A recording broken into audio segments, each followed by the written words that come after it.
Hi, guys. How are you? It's so great to see you again. Welcome. Good evening, good morning, wherever you are around the world. Hello, Marilena. Good morning. Angelina. Let me mute this tab. Mute this tab. There we go. IT guy, how's it going? Great to see you. This is how wonderful to see you, Darina, Vicky. Oh, we have the whole family coming in from Italy, from Portugal. Awesome. San Francisco, right next door. Launika Yoli, great to see you guys. IT says, so how does someone so young as you have such amazing knowledge? I don't think age is really too much of a factor. I think it's about the amount of effort. Effort. I'm not sure I want to use that word. I should say,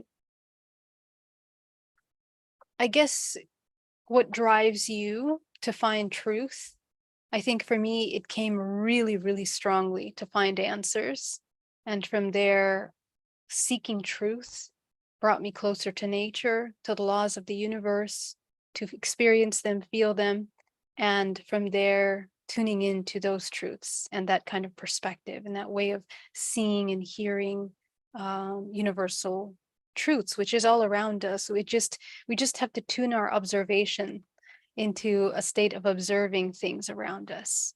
If we have too many filters, we're incapable of seeing truth, which is all around us at all times. So yeah, I want to say hi to everyone. Welcome on Instagram, Star Family. So great to see you, Manny Lopez, Anthony, Louise, Russell, welcome. Rachel, Verdi, welcome. Louise, Rishab, Jess, awesome. M. Fair, Reichsingale. Really great to connect with you guys. Welcome. So tonight, we are on day 29. Can you believe that? And I have to say that I did have a little bit of a mix up with the number of days that I think I wrote some of the days twice, numbers, not video. So we are actually on day 29. I just realized that before we started our live. So that means tomorrow's our last day. So I want to pack in today and tomorrow the final main points that I want to put across for this alchemical transformation process to at least the most part that I can share with you openly here. Because as you know, this study of transmutation and alchemy, inner alchemy, outer alchemy, it requires practice, it requires awareness, and it requires a lot of, I guess, little understanding about yourself, a very deep understanding of yourself. And so it's not something that we want to speak too lightly of. It's something that we need to be kind of working very cautiously in a very mindful manner. So this is something that I want to share with you. And what everything that I share with you are practical tools to get to for you to apply into your life today, right now. All of these tools that are available to you to begin this alchemical process. Everything that I've shared with you is incredibly valuable in terms of the inner alchemy that begins to shift our lives. And I've been receiving so many comments from you guys about the fact that you do experience those transformations. So this is what this is all about. And today we're going to be talking about now choosing between physical and non-physical. And this is a really important element when talking about transmutation, because it really is at the basis of the higher maturity, higher perspective in discernment, in how we are learning how to cultivate our life force and why we are cultivating life force. We either become a conduit of light or we become the opposite of a conduit, which would be something that needs to receive from the external. And the term that I utilize for that is that we become parasitic. Parasitic meaning that we need to receive from the external or the internal. So this is something that we need to observe. How is our dynamic? How is our relationship with even embodying a conduit, being a conduit? And how is our relationship with being parasitic? Are most of our life patterns based on parasitic exchanges, not only with ourselves and others, our deep subconscious programs and belief systems, imbalanced exchanges, the way that we feel about ourselves, the way that we feel about others, the way that we exchange with each other. Is it imbalanced? Are we mindful of the side effects and the results of our actions and our choices?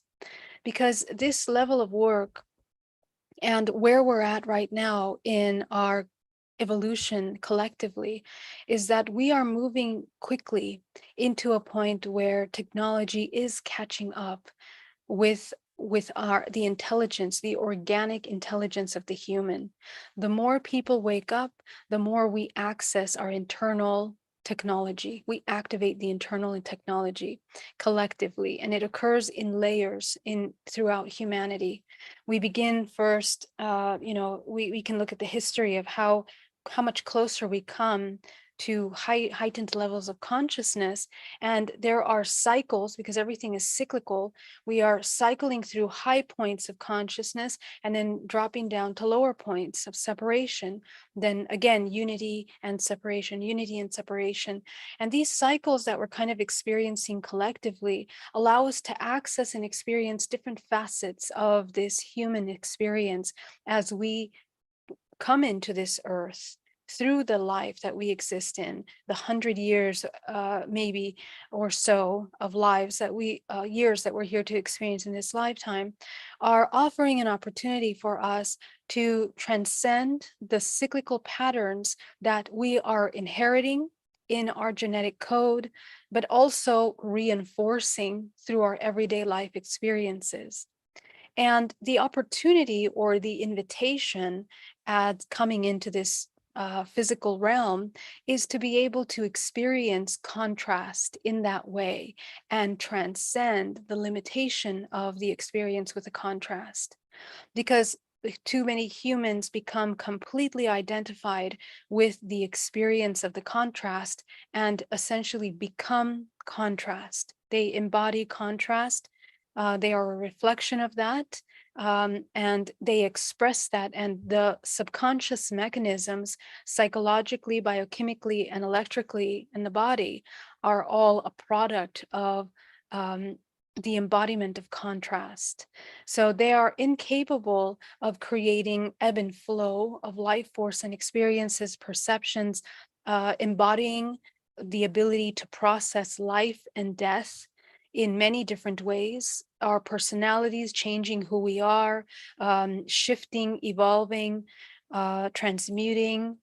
This is a constant evolutionary cycle, and humans that are incapable of following those natural laws of ebb and flow of the laws and cycles of nature fall out of alignment into counter creation, lower densities, vibrational frequency, and the resonance, it becomes, once again, the repetitive cycles, which are a match to this matrix reincarnation cycle. So the whole point of this alchemical process is really to understand your role in how you are choosing.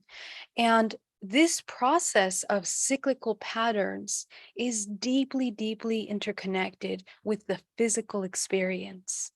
The physical experience, the human that is deeply, deeply engaged and completely connected to the feeling body, feeling and sensation body, not the emotion body, not mind, body, and emotion connection, but the feeling and sensation body in the senses, in which what they taste, what they hear, what they smell, what they feel emotionally superficially, or running after the drive of pleasure, or running after the drive of the feel good sensations, or playing out the patterns of chemical rise and falls, either adrenaline or any other chemical that they are used to feeling to give them a rise. This kind of life that is directed towards the rise and the run after this emotions and feelings is a deep connection to the feeling body. And what happens is that it's it's absolutely necessary for every human to become deeply acquainted with the processes of the feeling body. And because this is how we experience. This is how we experience everything. It's how we experience contrast. It's how we learn. It's how we embody the necessary experiences to help us choose and discern and have even the opportunity to be able to transcend them. But what happens is that the human forgets that they have an entire multidimensional aspect to themselves, which is the non-physical aspect, which is the interdimensional aspect, the higher self, the intuitive faculties, and the ability to navigate the feeling sensations with intuition and the awareness of your multidimensionality and all that that implies. This is the next level of the human, the new human, that would then begin to understand the implications of being stuck in the feeling body, in the sensation body.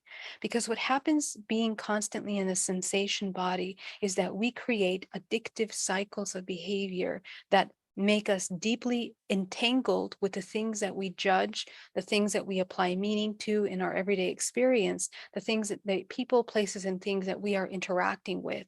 And the exchange and the entanglement that is occurring in these experiences is out of balance because the individual has a very individualistic way of experiencing what they're experiencing.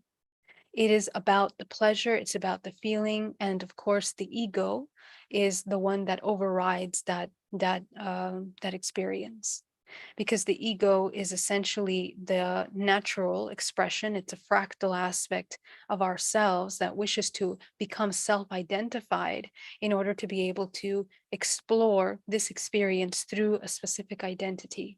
And so we are programmed by society, by culture, by religion, by politics, by every structure that makes up this matrix to want to be individualistic, to want to be an individual with a personality, to have an identity. And you'll notice that in our society, mainstream pushes that thought very deeply into society at a very, very early age. The idea that you have to have an identity, the idea that you have to feel like you belong or feel that you don't belong, both of those are utilized and manipulated in the same way. But the idea that we need to attach and identify ourselves in order to feel like we belong is actually the inversion of what is actually truth. Okay, so it would have to be the opposite of that would be to let go of the idea that we need to find an identification, that we need to find an attachment. And who would feel threatened by this is, of course, the ego, because the ego will then feel that they don't have a purpose. The dissolvement of the identity is a very painful process for a lot of people. And it's one of the darkest parts of, you can say, the awakening process or the concept of coming into consciousness, because we are deeply attached to identities and to ourselves having a meaning.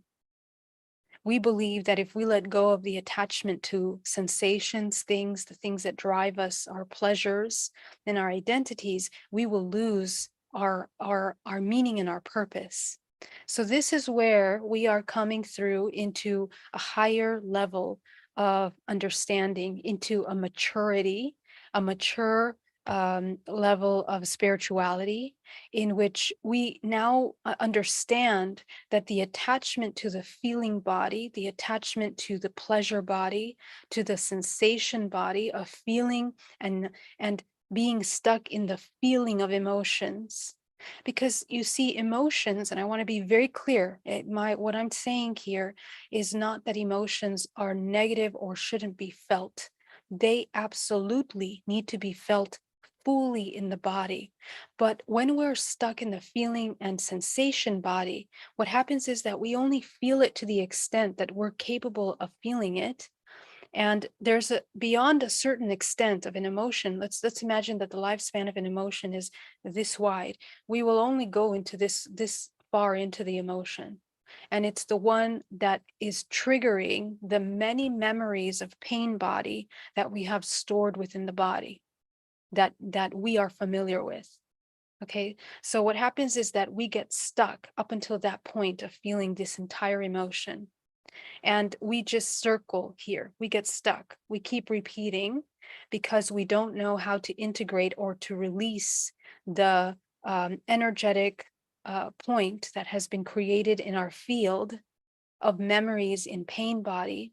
So we keep going back to those references, and they keep providing, it's like files, files, and files that we keep pulling into the present moment of memories and how to behave in as a result of the trigger that caused this emotion. And because we don't feel the emotion in its entire complete way, the rest of it is unknown to us. So this is how we are embodying fear. We embody fear. We become fearful of our emotions because we don't know what's going to happen to us if we continue to feel and sit with that emotion until its complete entirety. So this is something that we sever the mind-body connection to feel the emotion completely because we are programmed in even how to feel or express emotions.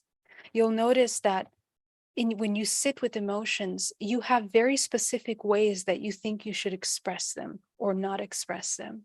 For example, when a man feels grief, we have a social idea that the man should not cry or should not express his emotion. Therefore, the man will feel the grief and be stunted to the point where he's about to cry, and that's where his exploration of the emotion will die. Therefore, won't be able to see what information is inside of this emotion. Emotions are jam-packed with information. And that information is the liberation and the breaking of cyclical unconscious patterns. So anytime that we actually sit fully with an emotion, it allows us to experience the full range of it, which each emotion has layers of emotions from good to bad. The more you learn the ranges of emotions within each emotion, you will learn your body and you will learn the way that the human can utilize these emotions in a way that is co-creative or counter-creative. You get to see both sides of the spectrum. Every single emotion is a vibrational frequency, is a spectrum of vibrational frequency. Remember that everything is in spirals and everything is fractals. So even emotions have their own spiral coil of embedded data that is self-organized within a range of frequency. So sitting with that emotion allows us to begin to access the different layers of that. And our level of awareness when working with these emotions becomes limited when we get stuck in just feeling a certain part of an emotion. So this is where the feeling body gets completely identified with the sensations that we are familiar with and comfortable with. But unfortunately, this comfort zone is actually suffering. Okay, so the majority of our experiences that don't transcend these cyclical patterns of suffering become our identity, become who we are, to the point where it becomes very difficult to break these patterns. But what we don't realize is very funny. This is something that came up a lot today in my sessions, that we embody the suffering that we're trying to avoid. That's really huge. And actually, tonight's full moon, not coincidentally, it's obviously in alignment, highlights the ability to be able to break those patterns of having to sit with repetitive unconscious behavior that replicates the suffering that we're trying to get away from, run away from, that we judge, that we hate in other people. We literally are living that pattern in our lives. And we don't realize that. But in this meditation work, we oftentimes have these powerful aha moments that we begin to realize that we are literally embodying what we hate. Okay. What we resist, we become, so much so that it becomes patterns of the way that we react to things. So when you have resistance towards something, a severe resistance towards something, I want you to sit with that, because right there is a lot of gold, okay? Or I should say a lot of metal that you're going to turn into gold, because this is the alchemical opportunity to begin to look at where you can grow from these limiting belief systems. So in the discernment of the physical and the non-physical, we want to take a look at how we are discerning and how we are choosing. When we're stuck in the feeling sensation body, our focus is to satiate um, the demands, the requirements, and the um, the capricious desires, I guess you can say, the desires um, of the physical body. And that means that we seek out pleasure-seeking experiences that help us embody. And we believe that when we go through the thrill of that emotion, of that pleasure, that that will lessen our suffering in some way.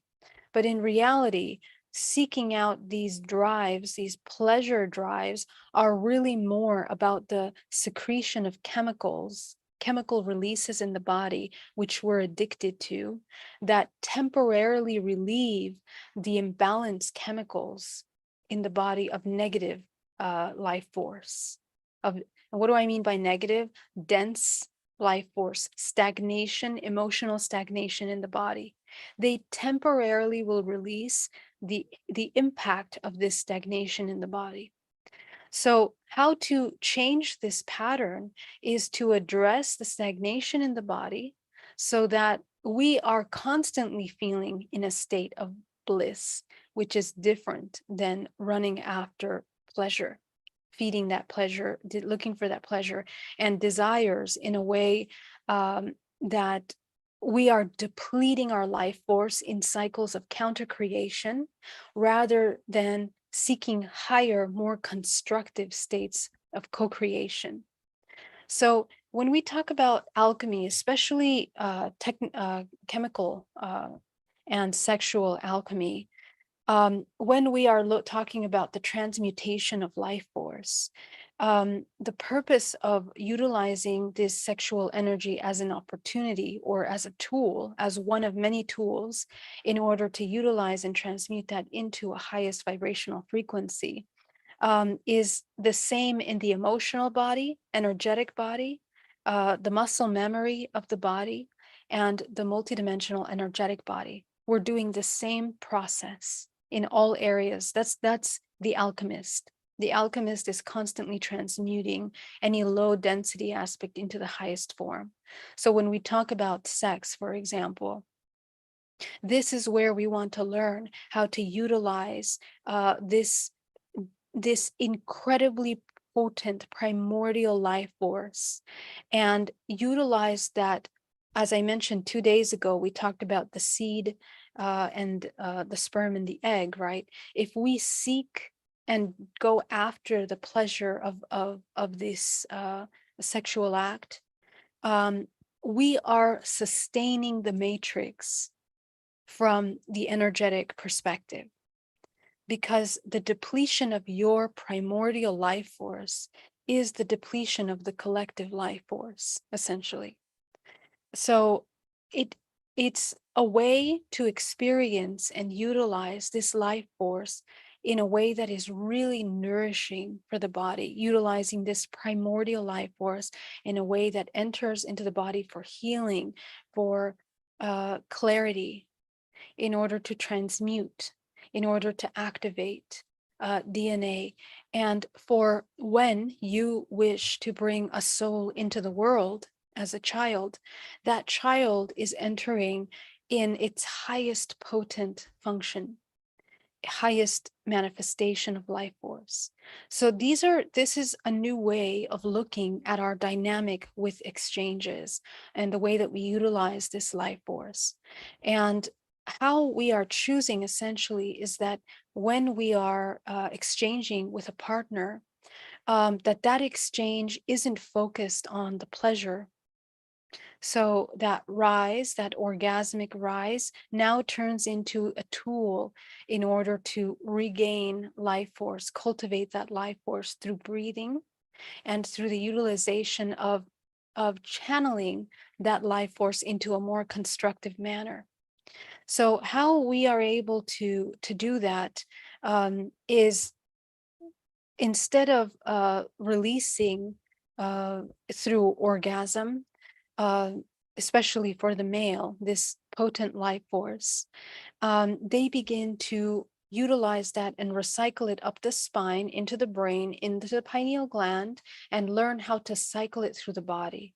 This is an accumulative process that once you bring it up into the brain, it accumulates over time, and it grows in the art of exchange with a partner.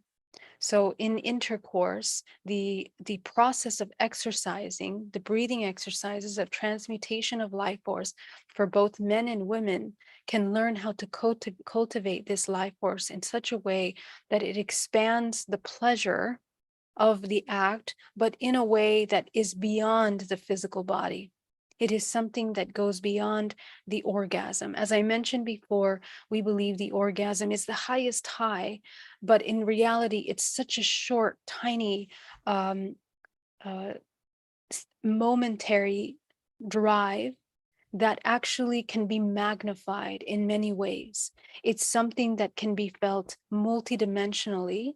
And more than that, the spiritual connection that can be built, not only in utilizing with a partner, but actually raising it up into the higher dimensions for the activation of your higher vision, the activation of your higher faculties. So this is a different way of utilizing this life force in a way that becomes nourishing and regenerative, not only for yourself. It is something that is done for the collective. Because when the human, and this is something that's been taught, for ages in ancient mystery schools in many different cultures, in order to learn how to utilize properly this life force. But because of the interconnectedity and the complexity of our morphogenetic field inside of this collective system, whenever we regenerate life force in that way, we are storing and feeding, amplifying, healing, and regenerating our morphogenetic field. Our DNA becomes healed because of the food that we eat, because of the lifestyles that we live, because of the trauma that we carry within the body. Our DNA deteriorates and deteriorates over time, passing down through generations, illnesses, and collective trauma. So the ability to transmute these traumas, these cyclical patterns, and the way that we use energy is really more about intergenerational healing. And what is intergenerational, that within your ancestral lineage, but also remember that we are one. You and I, that is here on this call right now, we literally are interconnected with one another. Okay, so this is where, when you understand that when you cultivate this life force, you nourish the collective with that seed, because it's primordial life force. It literally begins to lighten up and strengthen the connection between the non-physical and the physical. And the body feels so incredibly nourished and complete and satiated. Satiated is not the satiation of temporary and fleeting passions and desires. So I hear sometimes people say you need to follow your passion, but we need to understand what that means, because passion is a very temporary experience. And there is something more than that, which is the primordial life force that is embedded and encoded within our multidimensional genetic makeup, that allows us to experience something beyond the temporary human experience. This is where the human graduates into a different level of humanity. This is where our perspective really begins to change. in a way that we become incredibly interconnected with our needs, our desires. We understand them, we're not afraid of them, because the majority of the people that follow their passions and desires are usually the ones that are not very familiar with their own desires and their own shadows. And usually they become cycles of escape from aspects of the self that aren't addressed. So the shadow work is the absolute fundamental first step to anything, that we are working in, any direction that we might be taking in this process. And none of these techniques I suggest, transmutation processes, yet until you start to do that work. It's hand in hand. It's hand in hand. And also, the partner that you're working with to do this work is very important. Because as I mentioned a couple days ago when we talked about exchange, the dynamics of exchange, if a partner is not in coherence with you, and coherence means in love, when you are not in love, love is the absolute key with your partner. This kind of work cannot take place, because what does it mean to love? It means to become whole. It means to become one. The concept of the Trinity, or the Vesica Pisces, where we have the internal marriage, the alchemical marriage, is the integration of the feminine and masculine dualities that become one. And that integration is what allows the human to become whole. So if you are a whole matching with a half, that cannot leave behind the illusion of being separate from them within themselves and within the whole, most likely as a result, what happens is that the dynamics will kind of be out of balance. And how does one look? It's the difference between utilizing life force in a way that is co-creative, like white. They call it white magic in some terminologies. I don't like to use the word magic, because this is not magic at all. But it is the cultivation of life force for co-creation and construction, co-creation, to create, as opposed to destruction and counter creation, which would be black magic to some people. Okay. And I guess I'm using that term because a lot of people use that term in their everyday language. And I guess it's a reference for people in terms of how they can easily understand these terms. But essentially, we practice black magic or counter creation anytime that we are parasitic, anytime that we reject ourselves, hate ourselves, judge ourselves, that we are at war internally with ourselves. This is a product of black magic or counter creation. And you essentially become a black hole. Right. So talking about the physics of the universe, the way that the universe is functioning, it's made up of black and white holes that are energy of contraction and expansion. And our bodies are a fractal of that, in that our energy systems, the vortexes in the body, are working as contraction and expansion as well. They are either receiving life force or they are depleting life force. And for the majority of people that stay in a dormant state, unconscious state, majority of their actions are unconscious, in that they just become like artificial intelligence, repeating cycles of information without having a sense of waking up into their own awareness. And this is where the human falls into a parasitic cycle with their own self. So in this case, white magic would be the human that chooses creation. And so as we begin to fine tune our understanding of what creation means, that alchemical marriage, the internal integration of the feminine and masculine internally, means that we begin to become a generator, a conduit of life force, which is not at the mercy of its environment, doesn't believe that it's helpless, doesn't believe that it's unworthy, that it's separate. All of those inverted truths. Remember that we come into our highest functioning state when we are most closest to nature, when we begin to abide by the laws and the ebb and flow, the natural cycles of life and death, moving through us as experiences, emotions, perceptions, identities, because again, you are all and nothing simultaneously. So to be able to maintain that perspective, it requires the cultivation and the complete awareness of your shadow self, your deepest desires, even your darkest desires.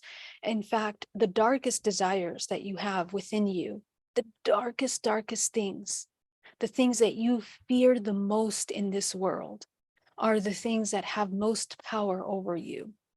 Because if your mind doesn't even want to think about it or touch it, the idea that when you think about it, you bring it into your reality is a fear of powerlessness and not understanding how the dynamics and law of attraction functions. Um, the idea that you are because if it's in your space and you reject it, you're putting way more energy into the manifestation of that creation than you think. Okay, avoiding something is actually putting tremendous amount of information because it's jam-packed with this dichotomy idea that, wow, we judge it in such a specific way that we resist it. So that energy that is occurring there is an extreme condense stagnation of life force in your field and in your multidimensional body. So this is where we would have to become aware that actually sitting with that deep shadow aspect, or the thing that is so deeply inverted or impure, whatever judgments you create about something, to sit with those emotions will assist you in teaching your body to self-regulate through the stress of that potential nightmare or potential experience. This is how we are able to build trust with ourselves in such a powerful way, by training ourselves in walking and experiencing. Walking, I mean experiencing or visualizing the unknown, and allowing yourself multidimensionally to become familiar with the unknown is one of the most powerful things that you're going to experience. And again, I want to be very clear, you're not going into that experience with the feeling body. You're not going to go there to experience all the uncomfortable sensations and then judge those sensations, because that's the fastest way to become entangled and to deplete your energy. We're going to go into those experiences from the perspective of the inquiring mind, the inquisitive mind that is observing and exploring. You become an explorer, and you explore to observe many perspectives of that shadow as you can, as many perspectives of that shadow that you can, so that you can broaden your perspective in the way that you feel and learn about yourself and also others, because you will find the identities of others within the plethora of perspectives that you begin to uncover. This work is essential to doing deep shadow work. And it's actually one of the most powerful things that will help you come into empowerment. And when we talk about the integration and the exercising the lower, mid, and upper dantian, this kind of deep shadow work of your pleasures, your deepest pleasures, deepest desires, darkest pleasures, darkest desires, is actually the last. It's, somebody asked the other day, how do we overcome the scorpionic aspect of ourselves? Well, the scorpion represents the deepest subconscious mind, the occult, the things that we fear the most, and it's powerful sexual energy. So all of your darkest shadows within the sexual category of yourself are the things that I would highly advise to observe, to take a look at, to understand. And what you're going to discover there is a lot of parts of you that have been hurt, parts of you that have been afraid, parts of us that have been betrayed, abused, boundaries have been crossed. Sexual abuse is something that is utilized in this matrix to fractalize the soul in a profound way. It's the easiest way to fractalize a soul. because when we do that, we're utilizing the most potent primordial life force, and we are breaking its connection to the physical body. So this kind of severing of this life force connection to the physical body creates a fragmentation in the body that's very severe and that has to be repaired. And what happens when this occurs is that we literally have a split energetically in the body, especially in the sacral and root chakra, where the human has a very hard time feeling safe in their own body. And these tactics of rape, sexual abuse, are actually utilized subconsciously through the entertainment industry, through the news, through any media, even through music videos, things like this, because they utilize the most little subtle hints and ideas that we are not safe in our bodies, little subtle subconscious messages that sexual energy is negative and inverted and impure, and it's something that has to be hidden or something that is forbidden. This is how an entire human race is manipulated so easily, and utilizing their own primordial life force against them, because it becomes something that we become ashamed of.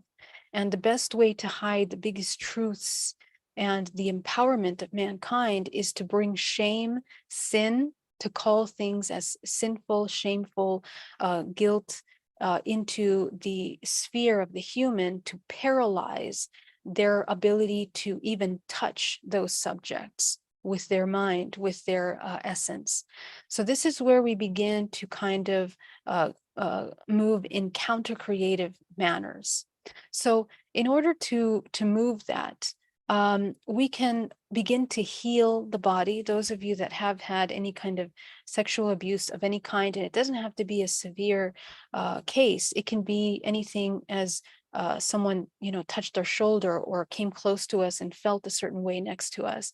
All of those things can feel and cause fears within us, that weaken our ability to own and cultivate our life force. So these things have to be addressed because they're directly linked with our relationship with the physical. Okay. And if we don't address them, we are going to we become slaves of the shadows that we have a difficult time seeing. Okay, so the shadow parts of us that we don't want to see, we become slaves to. Again, as I mentioned, the things that we hate the most in others are actually things that we become. We live in avoidance of that. We actually embody the exact same energy, the exact same program. Okay, so this is incredibly important. So the other side of that would be to embody the non-physical, the integration of the higher self with the physical, and how we can access that. And there's the other side of the spectrum, that humans also, because we are afraid of the unknown, because of what we've learned from the shadow, we are also afraid of the unknown in reaching our highest potential. Okay, so this is another thing that blocks our ability to access transmutation and be able to utilize our higher faculties.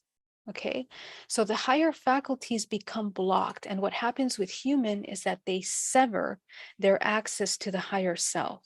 They sever it. They are afraid of it. They don't want to access it. They're intimidated by it. And another element that plays a huge role in this alchemical process in the cultivation of higher faculties is that we, because we are so deeply involved in the physical experience, there is a fractalization between the ability to learn how to embody, explore, and navigate the non-physical. It becomes very difficult for the human. So in order for the human to repair that, we have to build trust with the self. Okay. Now, how do you rebuild trust with yourself? We have to take a look at all the ways that we are betraying ourselves. Okay. How do you betray yourself? It goes back to the shadow parts. Because again, the things that you want to avoid are things you become, and that is a subconscious betrayal that you yourself are not even aware of. Most people are not aware that they are constantly betraying themselves.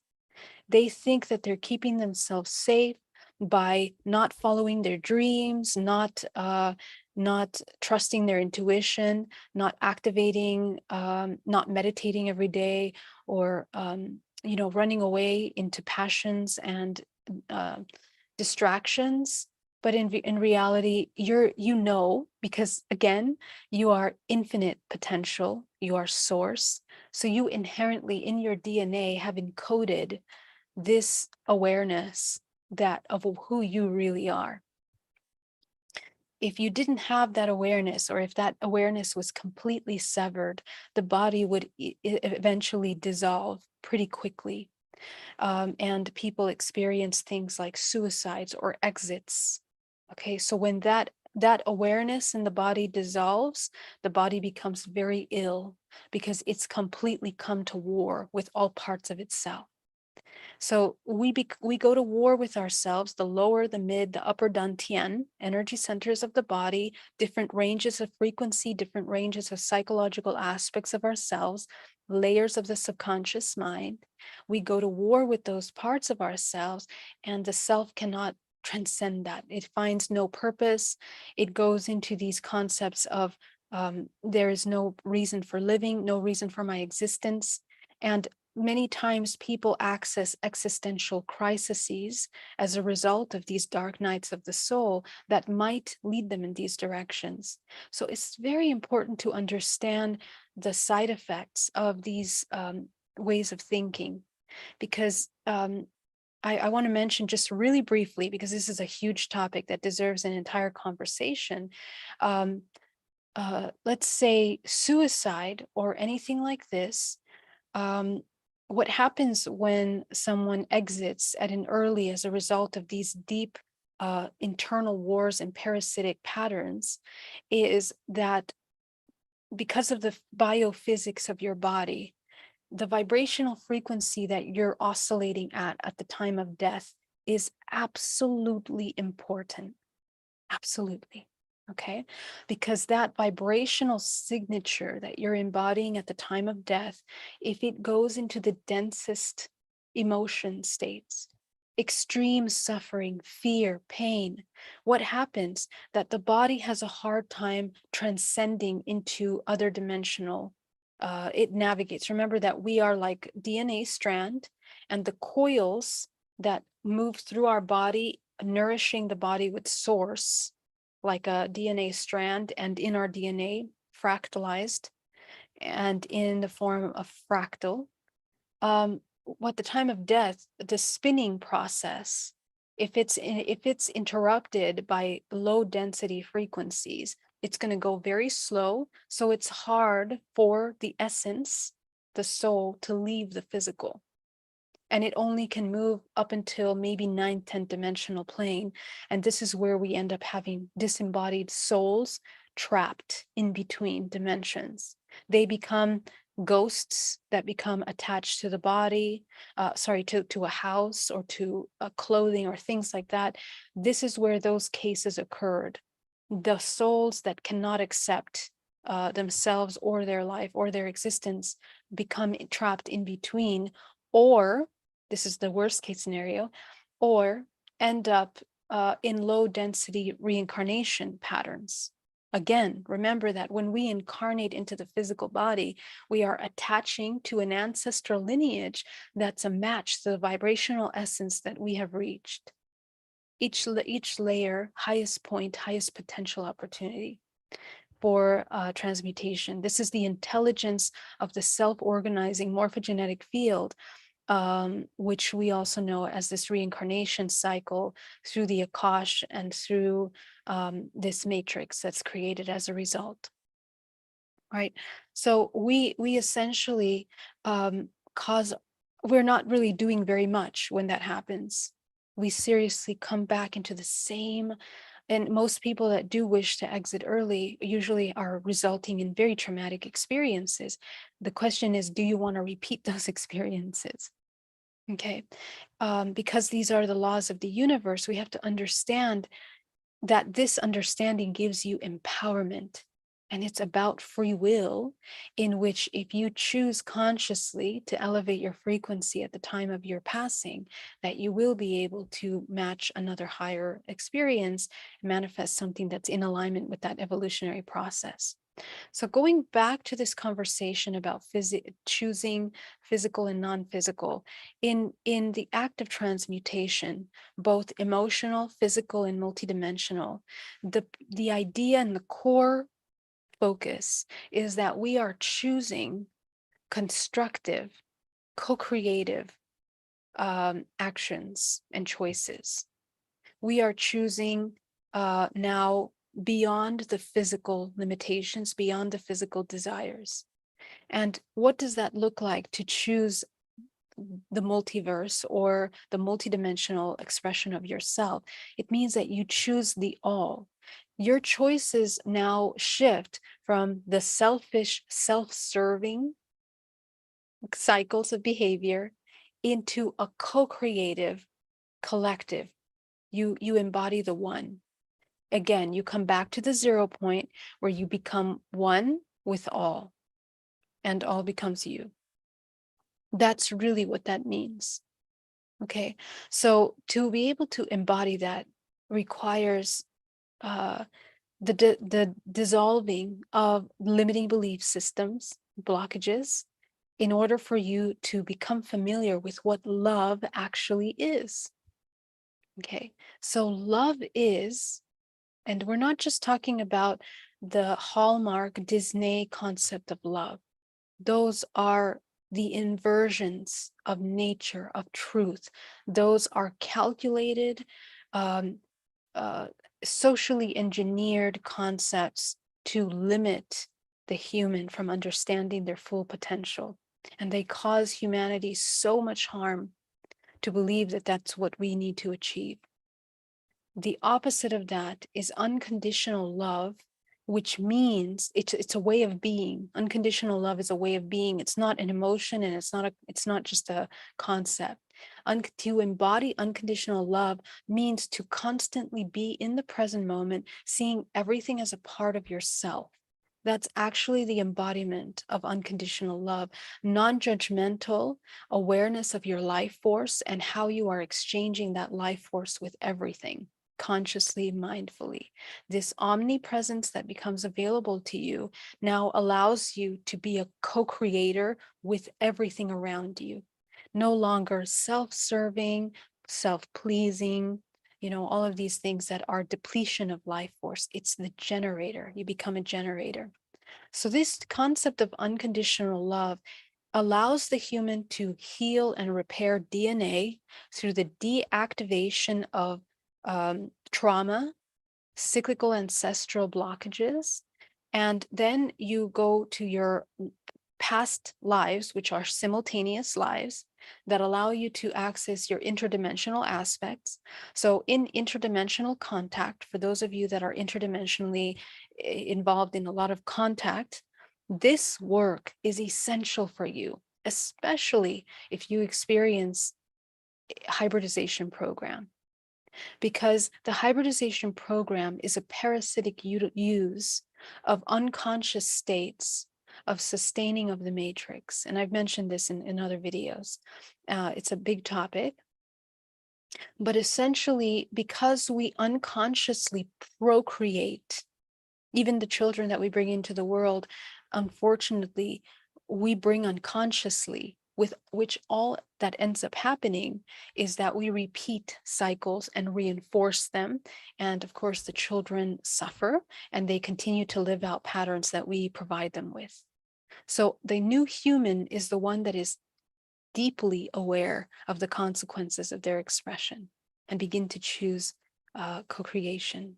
Okay, so I'm going to leave it there. I think that's enough for this conversation. I'm going to go into the chat and I'm going to see if I have any questions. So let me go ahead and take a look at that. Jehen Satur, welcome. So happy to hear you say this. Thank you. XVIP says, how do you know so much? It's amazing how much knowledge you have. Thank you so much.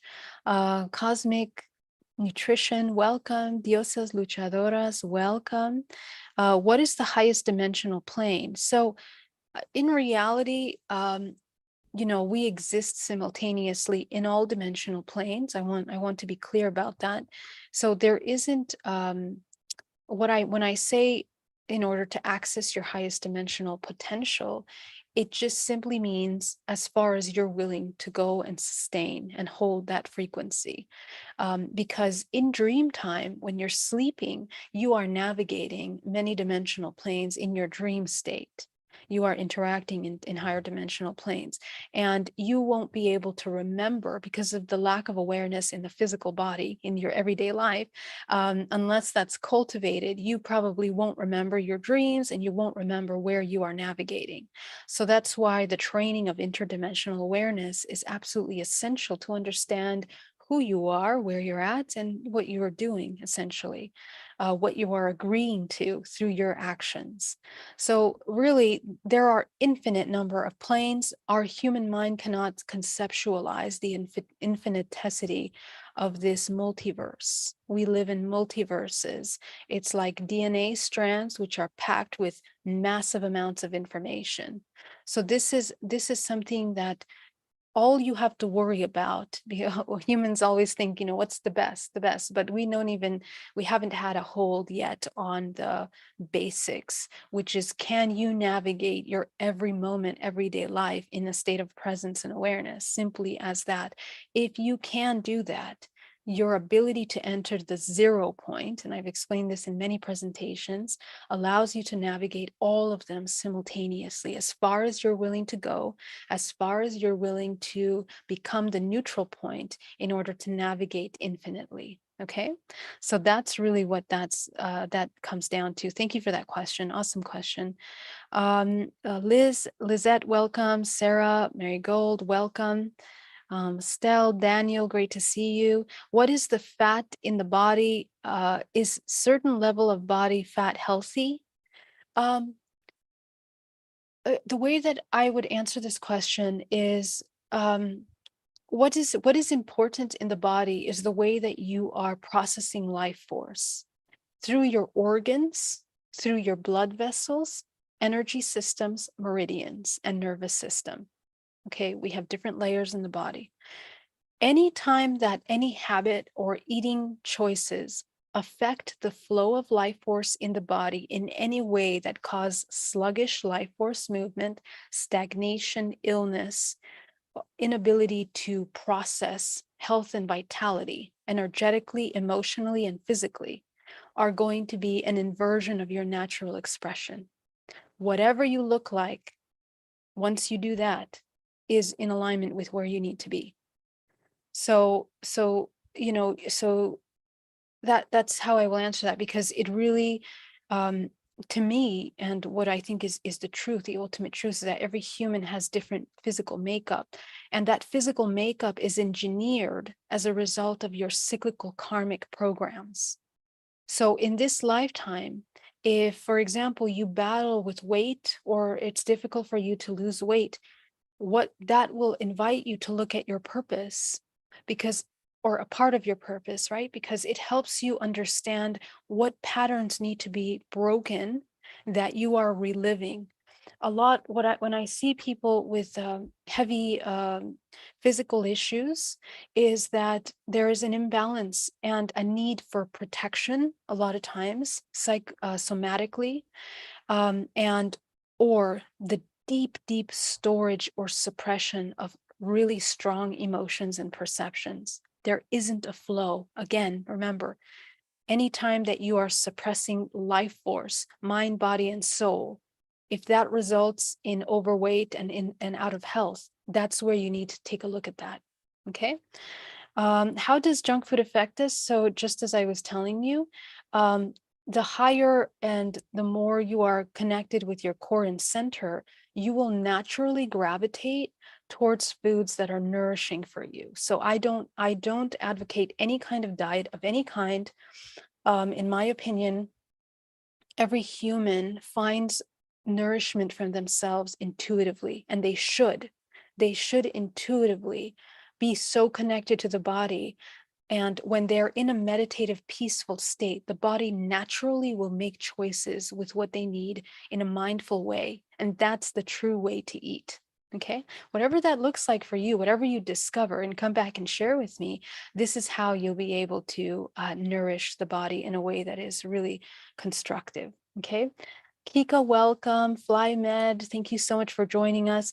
All right, so let's see. We have Cooley. Hi, Cooley. Hi, John Shane. So great to see you. Natalie Marie. The emotion code and heart wall, important factors for healing. Are emotions energy? Natalie Marie, can you clarify your question? Are you asking me if emotions are energy? Go ahead and clarify that for me, if that's a question. I'm not sure if that's a question. Cooley. Geraldine reminds me of Elvira. Oh, that's interesting. I kind of do have a little gothic look going today, don't I? Thank you, dear one. Thank you, Ram Das. Natalie, it's important to remember when we cut, when we get cut, not to bleed upon others that doesn't cut us. Yeah, cultivate your life force, be mindful and completely truthful of why you end up in certain in exchanges with people. Okay. Thank you for your new and deeper understanding, Geraldine. Thank you so much. Please put your questions in capital letters so that I can easily find them, please, my loves. I love your comments so much. Thank you so much. How do you cope with when sometimes I don't feel supported by the universe because I feel too sensitive and I don't have the living situation that I need to feel safe and reach higher levels? Yeah, I get this question a lot, right? What do we do if we feel unsupported by the universe? So I think this is where that spiritual maturity needs to come into play, where once again, we have been deeply programmed that our support and our protection and our love has to come from something else, whether it's a woman or, our mother or father, a family member, the government, the universe. We have these ideas because we're programmed that way to disempower the human. Even in religion, the God, the deity, will be their savior. We have to invocate the savior to come protect us. We have to call upon the angels to protect us, to do the work. No, no. The fact of the matter is that your intention is what changes things. So the meaning and the intention that you put into the things that you're doing are what change your life, are what are going to change yourself, because the intention is a vibrational concentration of life force. And that is what affects the morphogenetic field.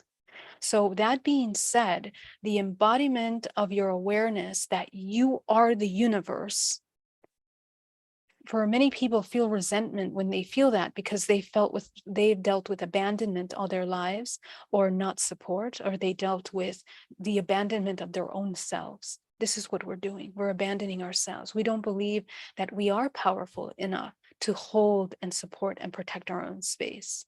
So this is where we need to redirect the attention back to our contribution.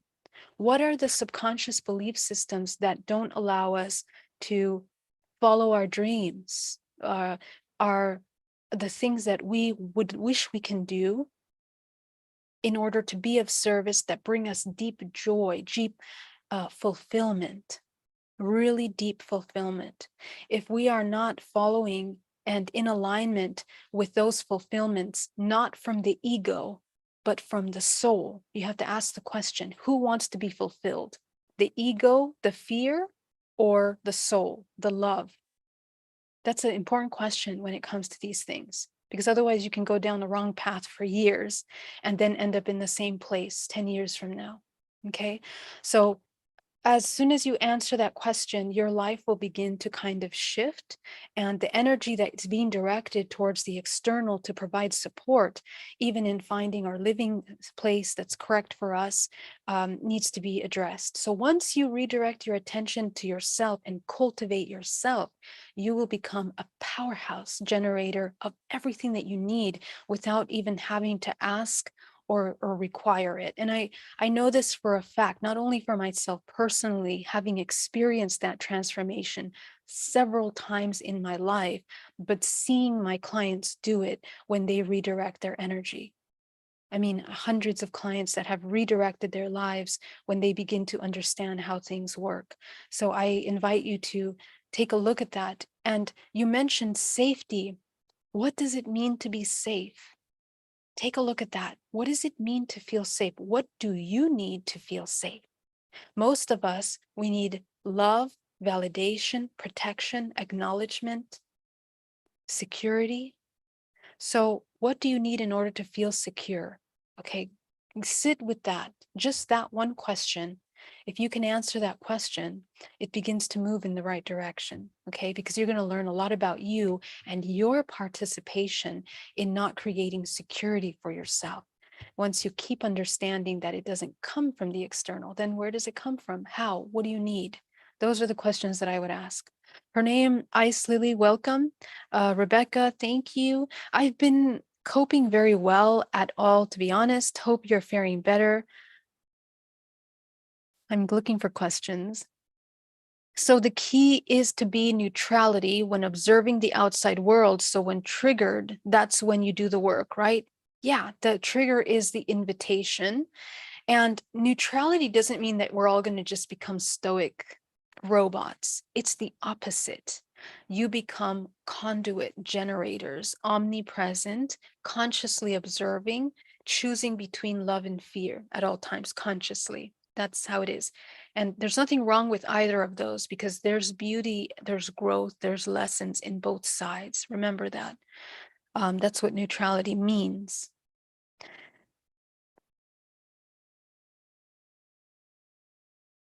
Thank you so much. C. Doan, Sierra, thank you so much. Pamela Rose, Rob Core, Nan from Daytona, Pamela. Wow, I got so many amazing comments here tonight.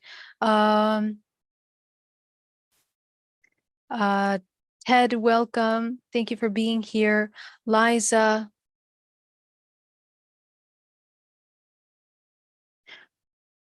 Carnation Cycle. Rob Core, is that a question? Can you put that in capital letters? Vicky, so the key and the goal is to be in neutrality when observing that side world. Okay, yeah, I got that question. I think I answered that one already. Has meditation started yet? Not yet. Love you all. Okay, I guess that's all the questions. Rumi Body says, how do you develop discernment without judgment? Isn't evolution an integral aspect of discernment? Evaluation. Isn't evaluation. So discernment without judgment, yes, but evaluation, we need to understand what does it mean to evaluate. And for that, you need to understand what you value, right? Evaluation, what are your values? So if values are made from a self-serving perspective, to serve the self, to feed desires, to feel parts of us that are needing from the external, then the way that you discern is going to be aimed towards feeding those desires as opposed to seeing what is the best for yourself and the collective. So this is how we need to begin to observe that. The way that we discern is based on our core values, what you value. So that's really what you need to kind of understand. Okay. Okay. All right, guys, let's get started. We're going to start by inhaling deeply and exhale.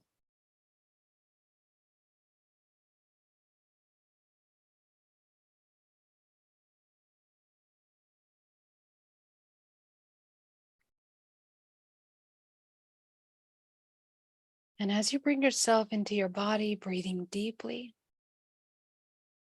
allowing yourself to come into a state of complete neutrality, complete observation.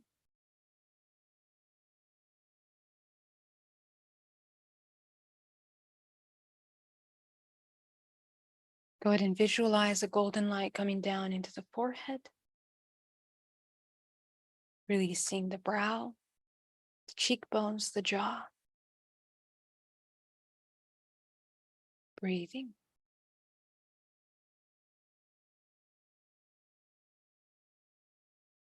Bringing that life force into relaxing every cell of the body with every breath you take, going down into the throat,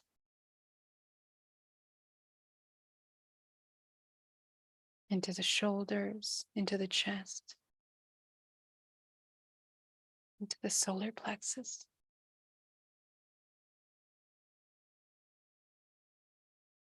With every breath you take, allowing yourself to release any tension in the body.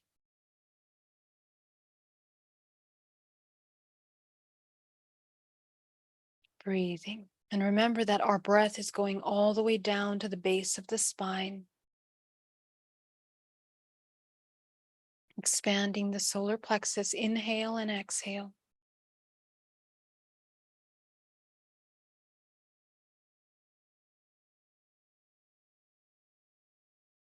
Beginning to activate the lower pump of the body and the lower dantian so that we can begin to loosen up any stagnation in the lower body. Breathing deeply. Inhaling into the base of the spine and exhaling. Breathing and exhaling.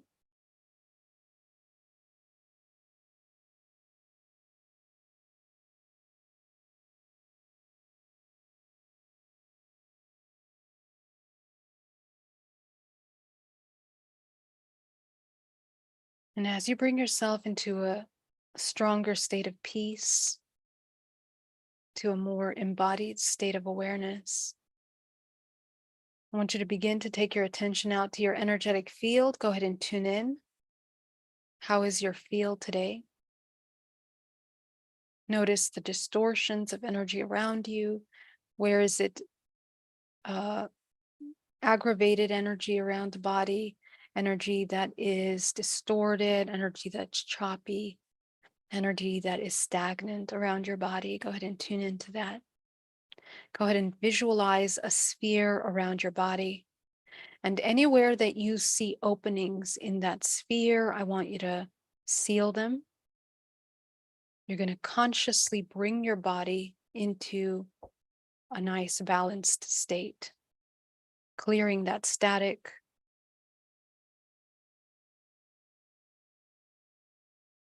sealing any openings in the field. Breathing.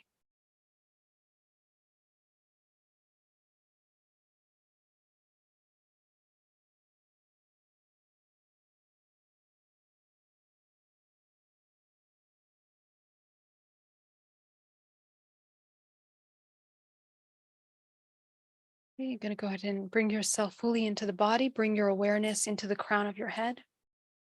Activate the pineal gland, which means that you're bringing your awareness there. I want you to tune into your senses through the pineal gland. Okay, go into the throat chakra. Go ahead and tune into your senses from your throat.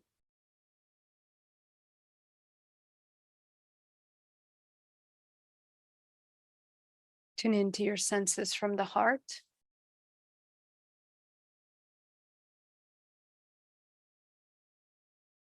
Tune into the senses from the solar plexus.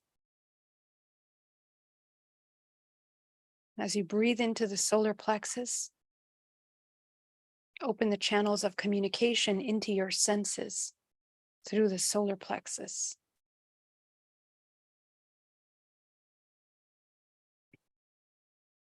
Going down into the sacral, down into the root.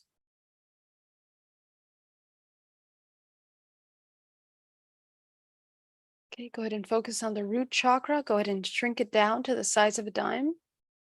We're going to reset any imbalanced connections to the root body.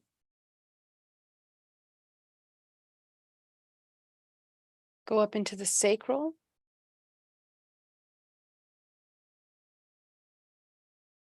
Same thing, shrink it down to the size of a dime. Neutralizing imbalances in the sacral. Go up into the solar. Neutralize any imbalances in the solar plexus.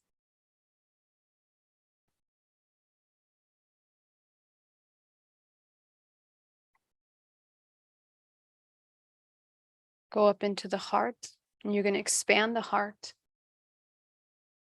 Expand the heart as wide as possible, front and back, opening the center of expression and coherence, of connection.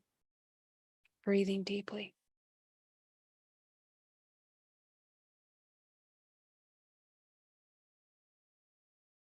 Go up into the throat. I want you to expand your throat chakra as wide as possible, activating the center of communication and balance of the yin and yang.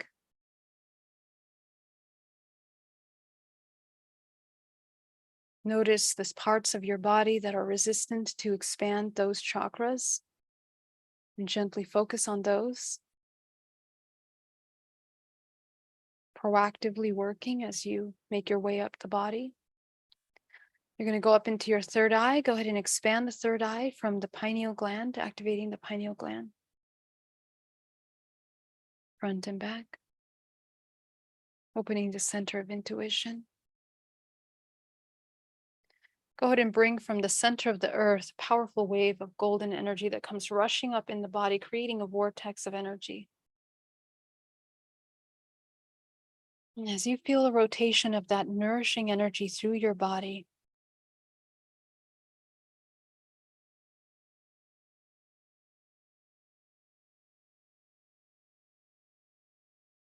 clearing any debris.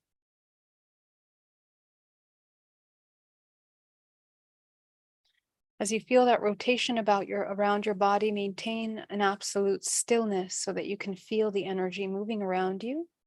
And you're going to bring from source, from the cosmos, cosmic energy coming down, combining with that green earth energy. Go ahead and combine those green and gold energies all around you.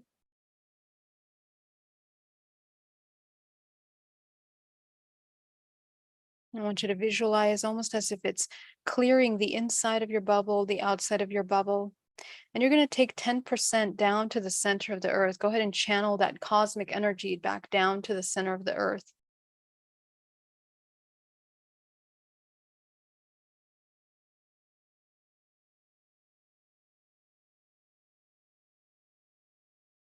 Okay, healing the body and healing the earth.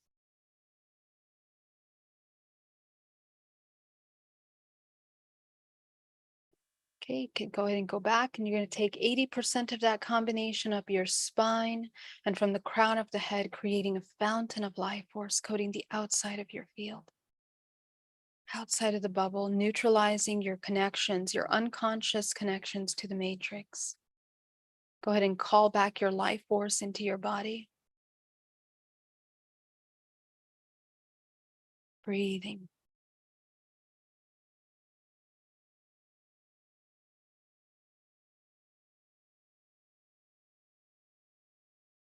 Okay, you're going to take that final 10% and you're going to bring it up through the spine and from the arms. Visualize bringing it into body, into the pore, the flesh, the muscles, the bones, down to the cellular level of the body, transforming any darkness into light, any stagnation. Go ahead and flush out of the body any aches, pains, fears, anxieties, any dense emotions, coming into a state of neutrality and healing. Those of you that have been working with me for a while are very aware of this technique, and it becomes easier with time. It becomes really simple. Okay, now that you're running energy, this is called a running energy. I want you to go up into your 7th chakra, right above the crown. Activate the 7th and activate the 8th.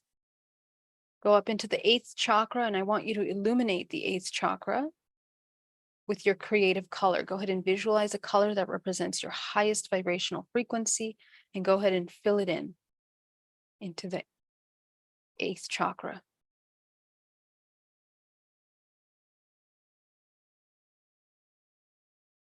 Okay.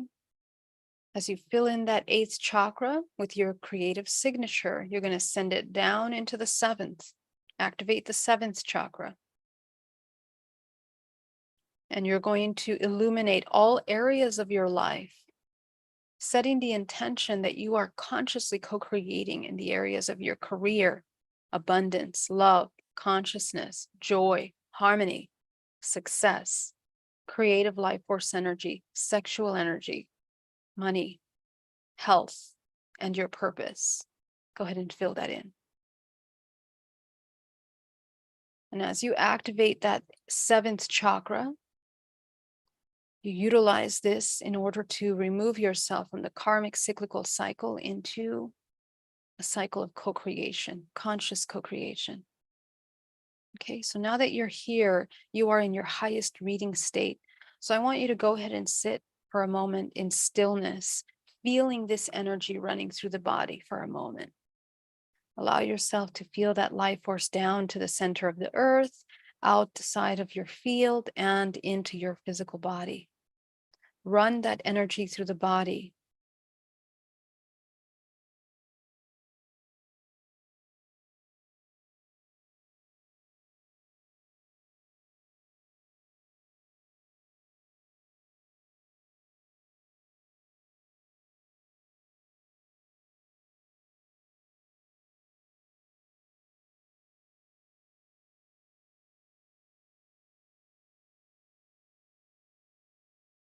Okay. I want you to begin to observe yourself over the past 24 hours now. And I want you to begin to see yourself over the past 24 hours. Take a look at yourself and observe yourself at the parts of you that seek from the external, the parts of you that seek pleasure, that seek the feeling body. Take a look at that. How many times today have we been driven by our desires, whatever desire that is? And these are the unconscious desires as a result of survival. Just observe.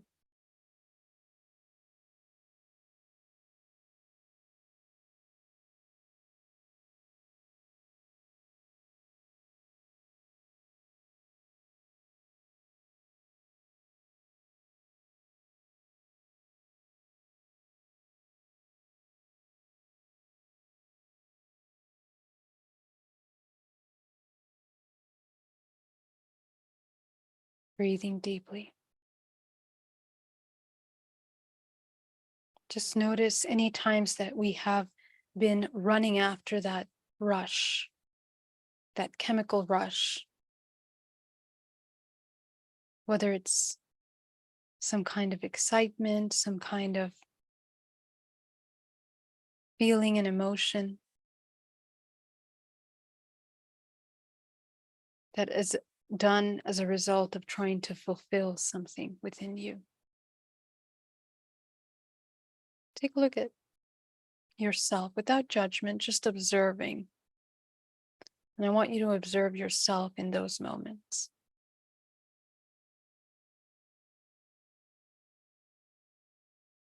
What is it that you feel in that moment? Take a look at yourself. Notice the part of your body that contracts, that tightens up. Notice the part of your body that begins to feel resistant.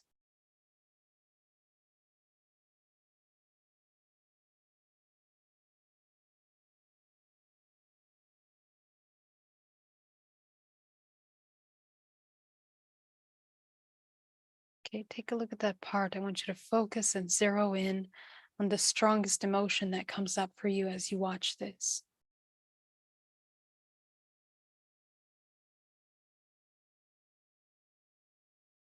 Notice the emotions that come up: confusion, fears, anxieties, doubts, overwhelms, feelings of disconnect or feelings of loneliness.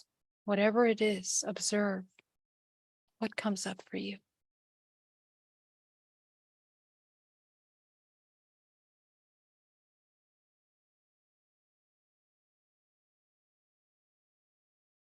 Go ahead and sit with this emotion that you've discovered. I want you to be absolutely present with it.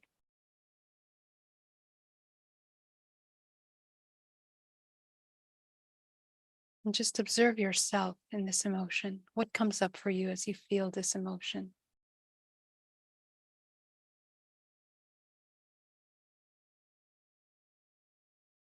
What's the thought form that is running this program to feel this emotion?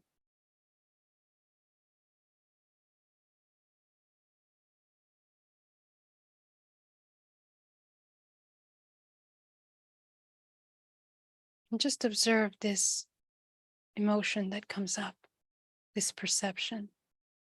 I want you to sit with it, be absolutely present with what comes up.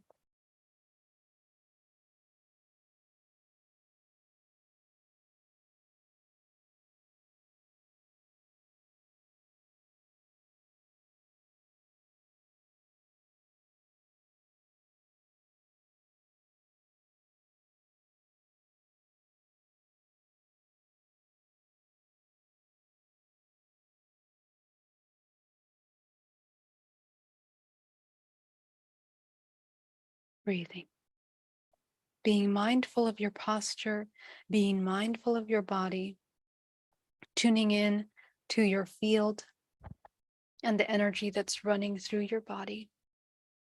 Check in every moment to make sure that you are aware of your whole self while you are observing these things. Because when you don't, your body begins to contract into the feeling body of what what you're experiencing, what you're observing. So this omnipresence allows you to be constantly neutral in a state of observation. The body is being used as a tool to identify the emotions that are coming up in these layers that you're uncovering. So allow yourself to use these emotions that come up as tools, temporary information.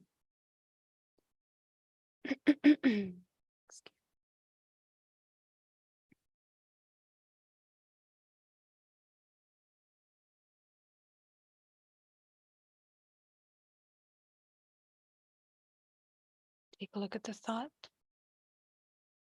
Take a look at the emotion. And I want you to be absolutely present with that emotion.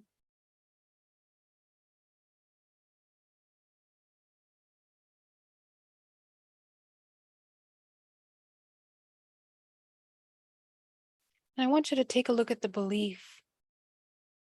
This emotion is rooted in a belief. Go ahead and bring up that belief. Identify the belief. And I want you to challenge this belief for a moment.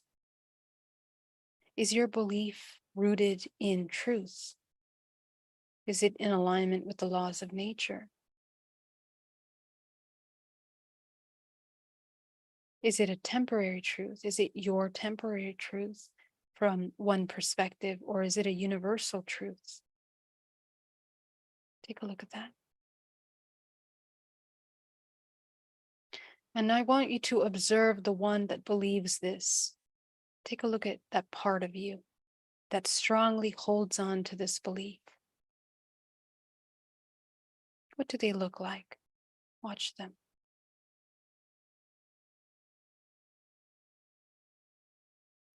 You will see yourself or a different version of yourself in a lesser state, energetically, physically.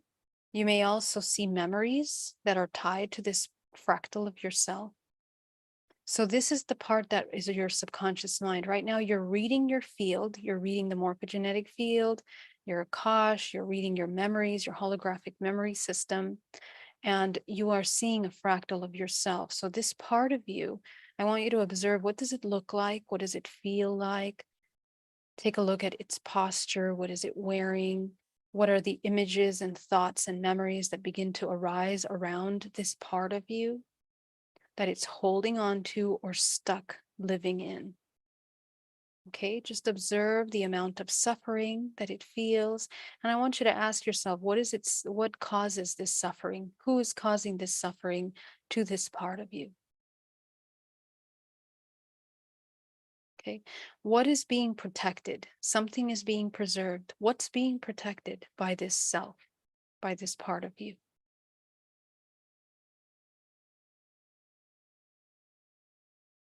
What is being avoided?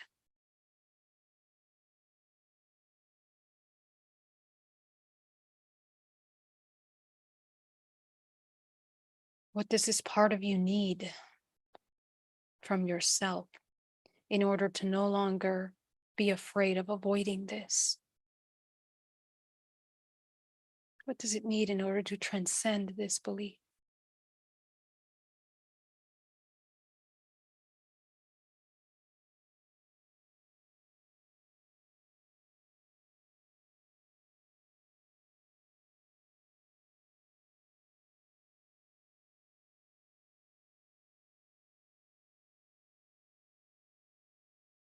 Just notice the amount of impact this belief has on your life, has had on your entire life, and on where you are today. I want you to see all of the fractals of yourself that have experienced this kind of suffering.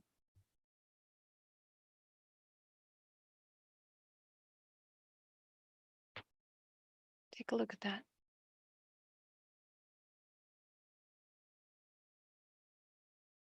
This suffering is what's making your choices today. It's what drives desires, escape mechanisms, survival mechanisms, makes subconscious choices about people that we attract, events that we experience, patterns that we relive, stagnation, blockages that we embody that limit our expansion, success, love.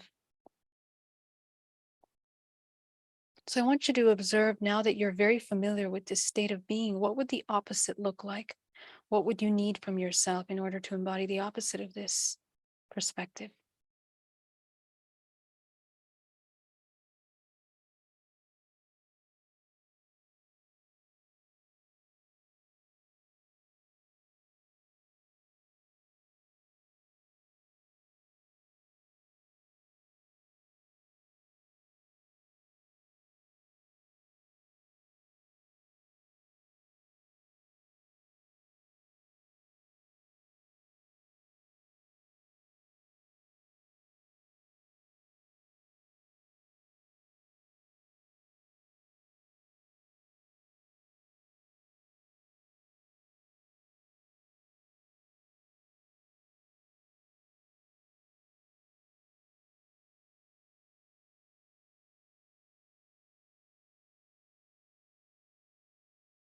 Notice any boundaries that need to be established with yourself in the way that you deplete your life force or you exchange with others.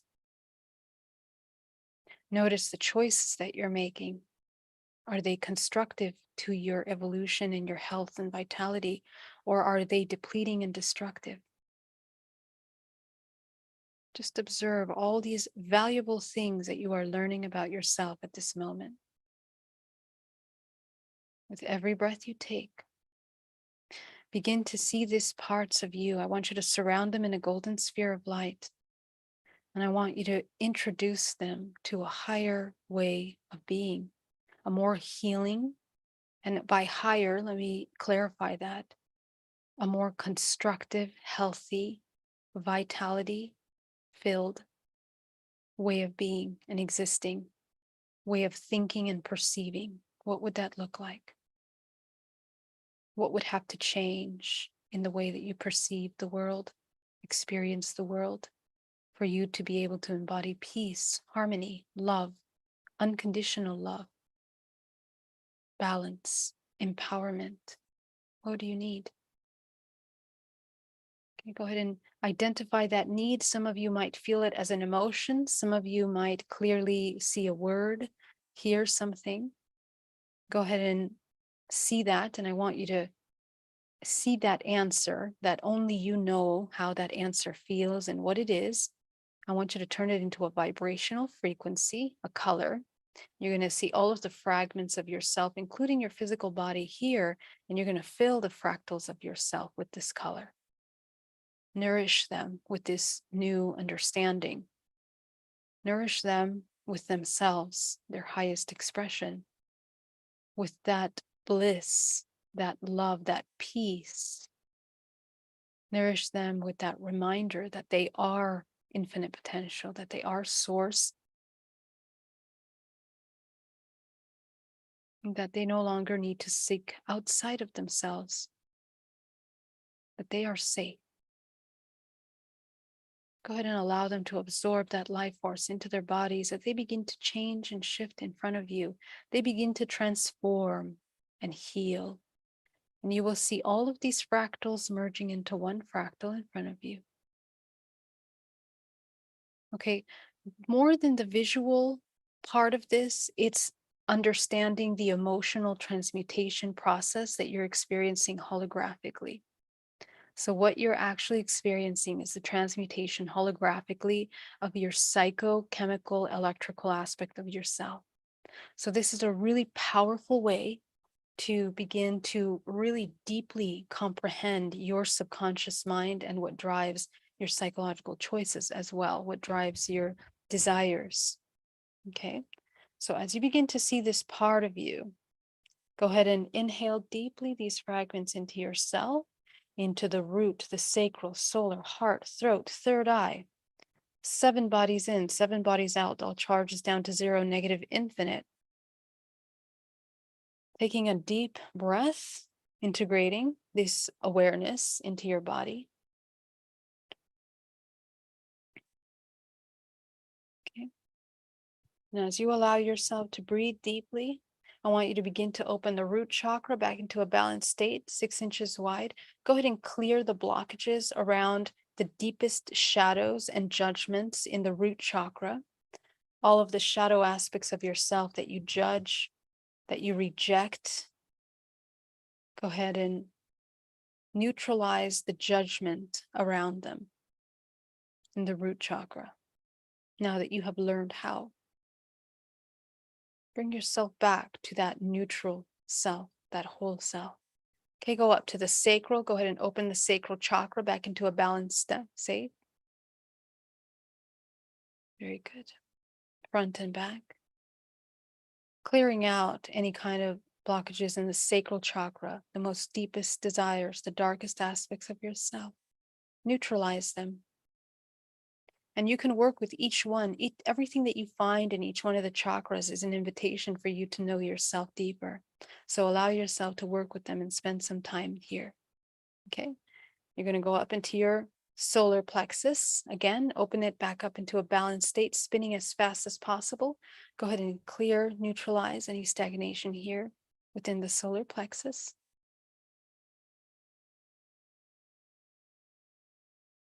I'm going to go up into your heart chakra, spinning that heart chakra as fast as possible. Going up into the throat, clearing out programs of separation, duality, imbalance. All of the fearful, deepest shadows in the throat chakra of communication. Things that we feel are not allowed to be said, that we control, that we resist. Things that we're not allowed to love. Shame, guilt around love. Shame, guilt around the body, around the self. Okay, go up into the third eye. Open the third eye back into a balanced state. Neutralize any programs around the intuition. Deepest shadows of your intuition. Deepest, darkest aspects of yourself. Neutralize them. Work with the emotional body as you bring up any kind of anxiety or judgment that begins to come into your body. Breathing deeply.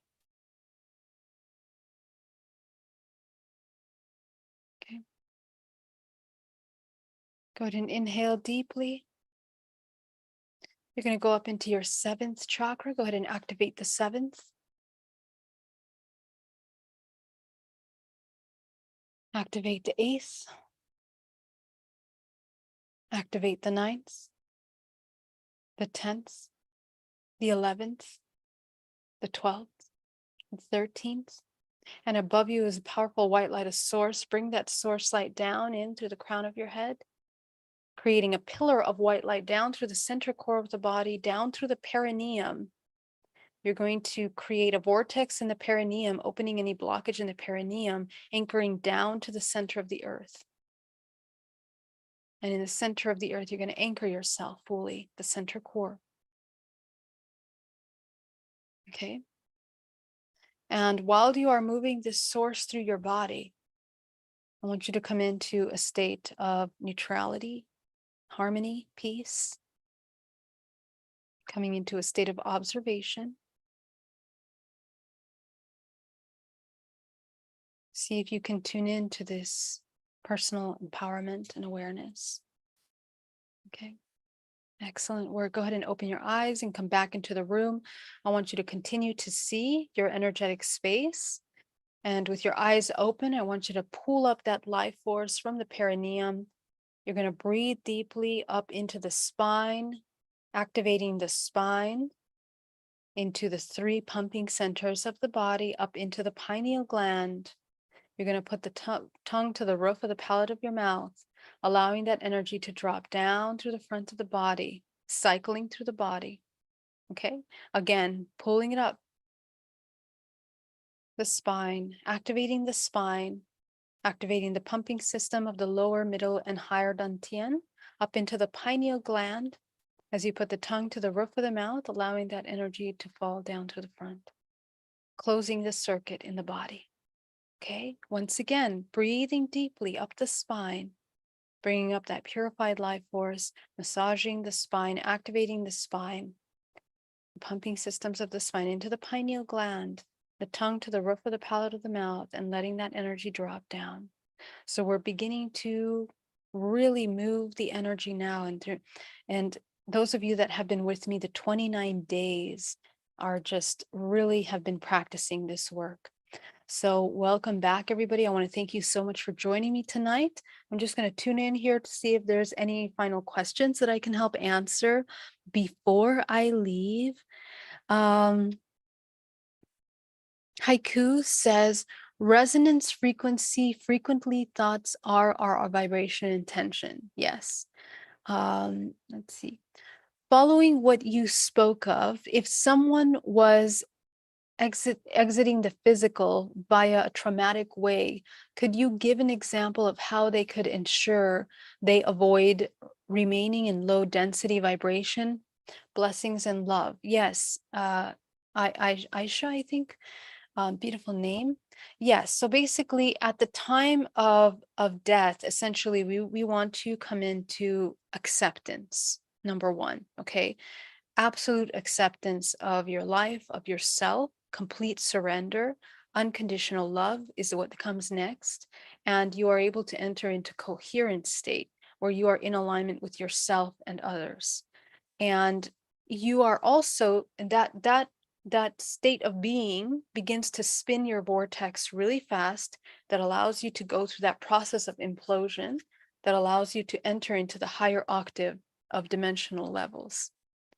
Okay, so coming into love is essentially, unconditional love is essentially the key to the fast rotation of your multidimensional body.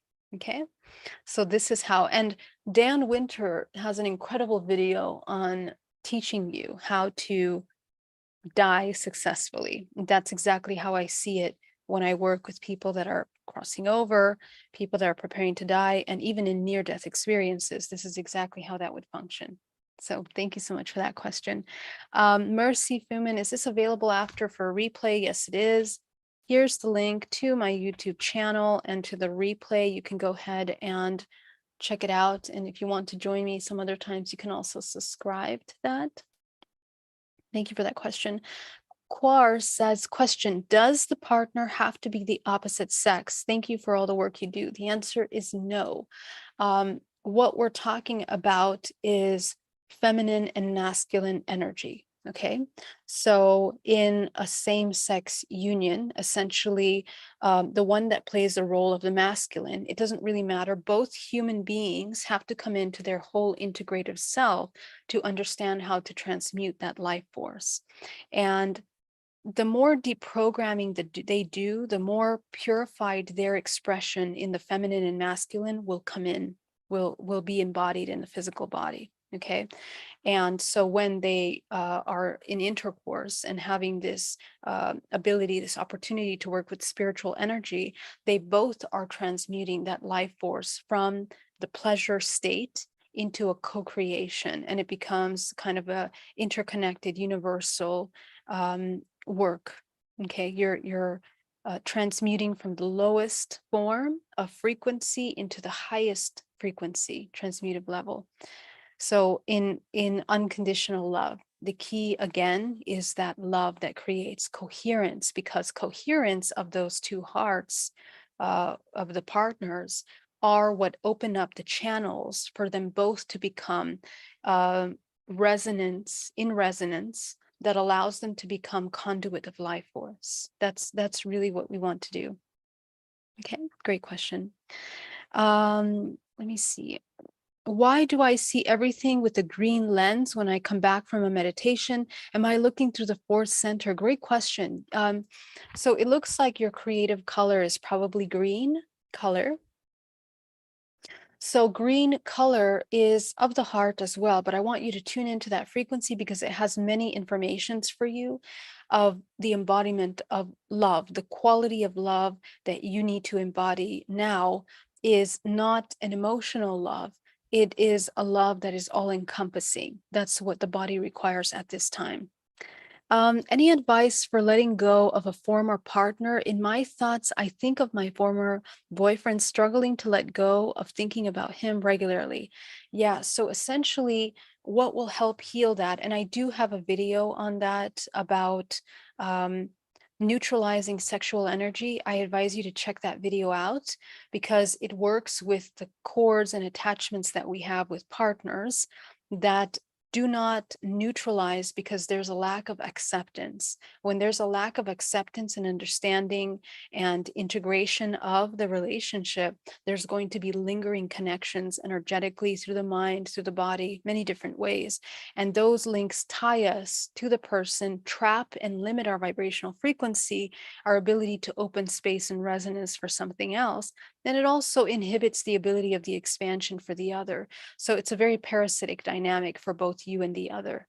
And so as you call back your life force, it allows you to kind of free up that energy in a way that you can use it constructively for your healing. Okay, that's how I would answer that. Pamela Rose says, blessings to you, Geraldine. Yes, tomorrow's our last day. Brad Sem, will these meditations help me determine people's information about contact with extraterrestrial beings and the relationship with my own connection to source and these beings?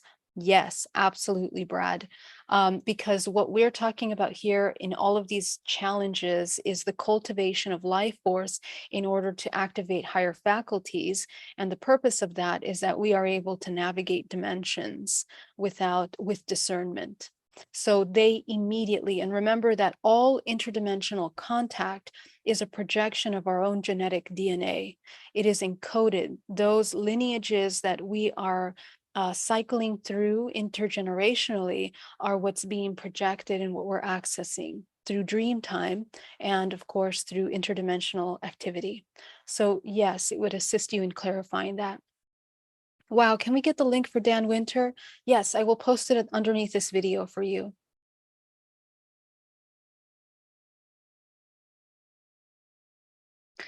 How do you recommend cleansing my energy as a woman after having too much sex with too many partners? I started having sex at 13 and I've had sex with 40 men. I'm celibate now. Yeah, Caitlin. So that video I mentioned about neutralizing sexual energy will walk you through a practice where you are neutralizing, because remember a couple days ago, I talked about our sexual energy being the egg, which is the primordial life force in female, and in the men, it's the semen. So these are condensed primordial life force, which is embedded your entire genetic code. So when we have intercourse, we are mixing these energies and these substances with one another, and this information is absorbed through the body in a way that it's in some way pre-organized through the intelligence of the morphogenetic field. So you don't have a single partner that you weren't meant to interact with, because you are attracted to the partner through resonance, and there's something that needed to be addressed in that relationship.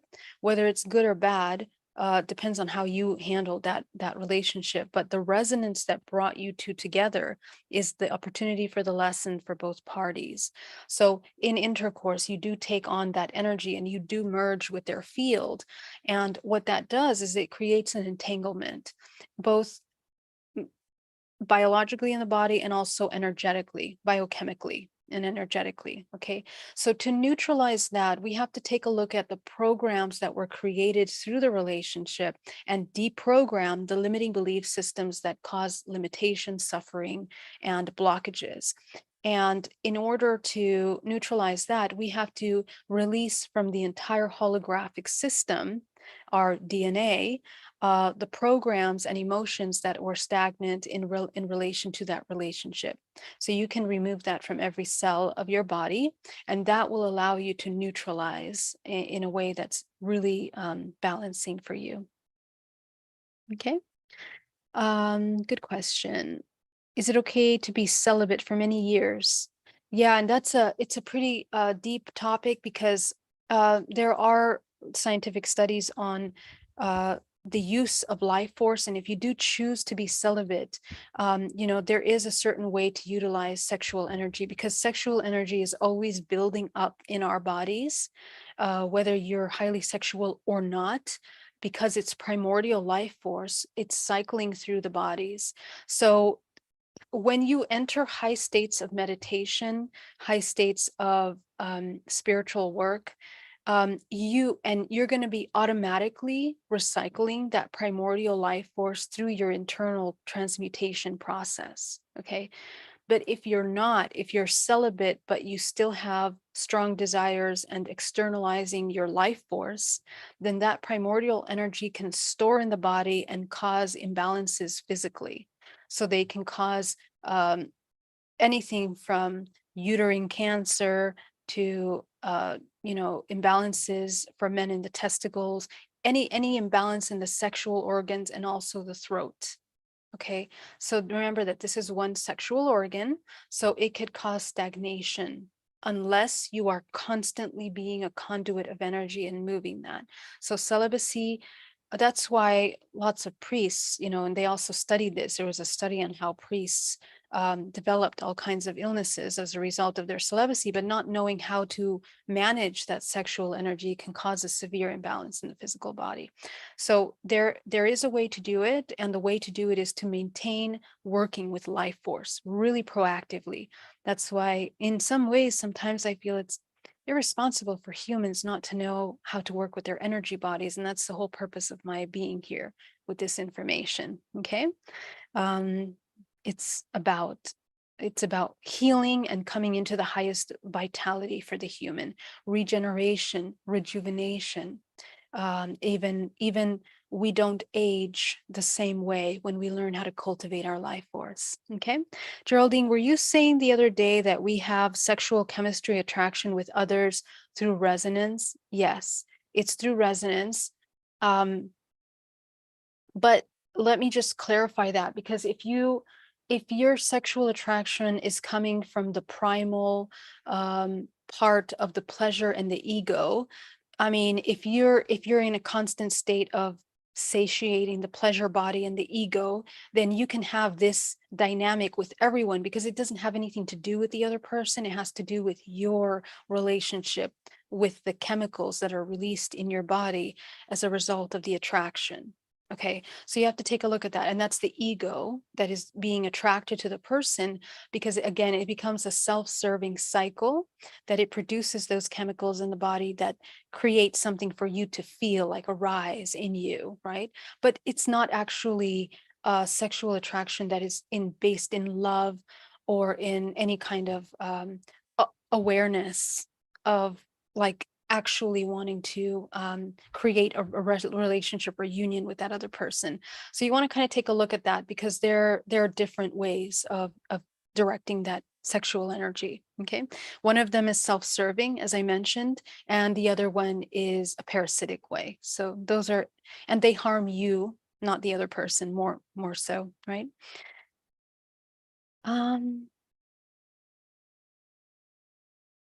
Shane says, I've been for 3 years now. I think you mean celibate.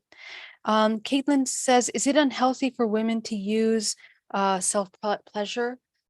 Yeah, so this is a really complex topic that I really can't get into right now because it needs an entire video.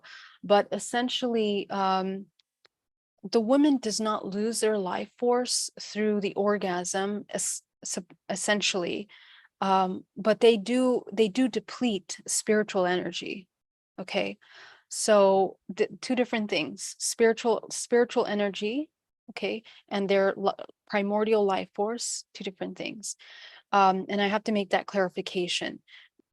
It'll lower the spiritual, your ability to access high spiritual levels if you're doing that for the pleasure and sensation body.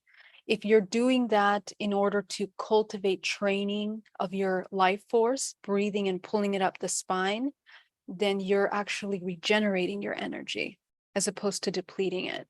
So that's something that I would consider. Okay. You're a great healer, Geraldine. Yes, thank you so much, Brad. I greatly appreciate that. And also I also want to let you know that the element of love when doing that is really important. Okay? Because if you don't come into love when you're doing that with yourself, you're also depleting your life force. And I guess we'll have to talk about that some other time, but it's really important. Geraldine and chat, are there any resources, videos, or guides informing how to properly ovulate life force during menstruation? Not a lot, but I do suggest Mantak Chia's book on cultivating sexual energy for women. It's a fantastic resource that you might find. And I think he talks a little bit on the menstruation, not a whole lot, but enough for you to understand how to do that. So yes, there is a way, and it builds up through the month how you're working with that energy and that information. Okay. Doug, yep. So we have to regenerate and clear out the stagnation that was caused by that by healing the traumas around sex. Doug dig up. Okay, in response to your question.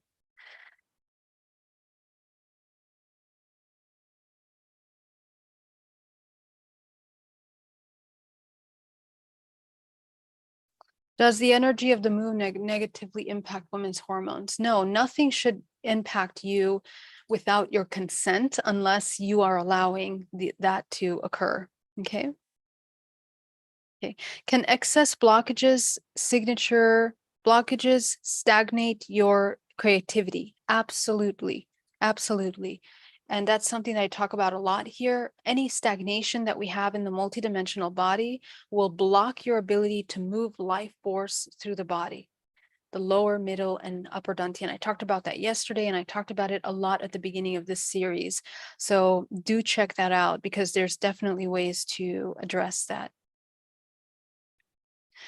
All right, my loves, let me just go into here.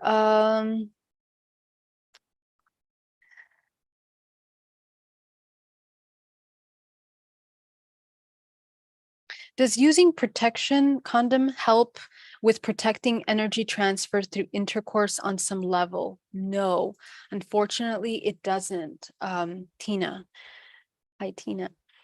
It doesn't because actually the real transmutation work should be done without any kind of contraceptive, chemically, because it interferes in a natural connection, intuitive, biochemical, and electrical connection with the energy body.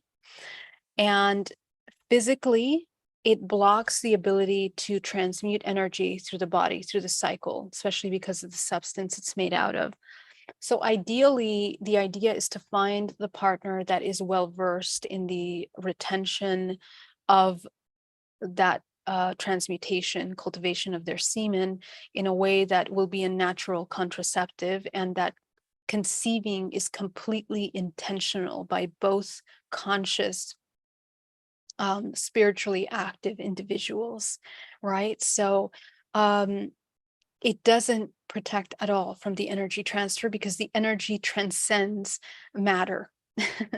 Right? So it really won't do anything energetically. Energetically, your entire, it's like bringing two stars together and they collide to create an energetic union that transcends the physical. Not even your physical body will limit that, because actually, when two people unite, they meet energetically first, because resonance works in the field. So you've met in some dimensional layer of your body prior to even connecting physically. So that, and it translates in layers as the two people unite.